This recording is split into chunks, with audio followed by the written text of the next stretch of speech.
Pour moi, ma première passion, c'était le hockey. J'ai commencé à faire du sport à partir de 5 ans. À partir de 15 ans, c'est à partir de ce moment-là vraiment que mon rêve de champion est devenu de plus en plus vrai. Alors que j'ai commencé à jouer au hockey de façon plus compétitive. Le rêve est devenu encore plus gros alors que j'ai été repêché par les Cataractes de Shawinigan pour la Ligue de hockey junior majeur du Québec. J'ai évolué 1 an avec les Cataractes et malheureusement, l'année suivante, lors du camp d'entraînement, mon rêve de joueur de hockey s'est terminé brutalement par une chute que j'ai faite sur la patinoire. Et je me suis cassé 2 vertèbres cervicales qui m'ont laissé paraplégique ou tétraplégique. Alors, mon nom est Dean Bergeron. Je suis un athlète en fauteuil roulant.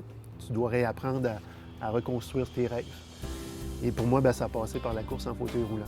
Et j'ai commencé 1 an après à faire de la course en fauteuil roulant. Commencé à me fixer des nouveaux objectifs. Donc, reconstruire ce rêve-là.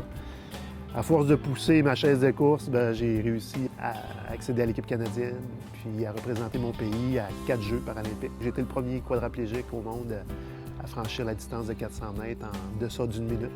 Je pense que les rêves se réalisent petit à petit. Puis il faut pas attendre d'avoir le gros rêve pour dire « enfin, j'ai réussi ». Le rêve prend tout son sens à partir du moment où tu viens convaincu que tu es capable de faire.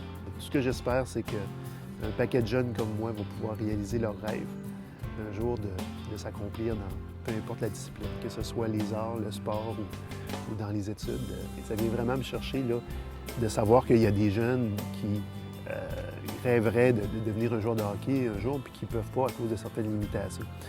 De faire une activité avec des anciens professionnels, de faire vivre aux jeunes c'est quoi le rêve d'être un hockeyeur, une vie de hockeyeur professionnel dans l'espace d'une journée.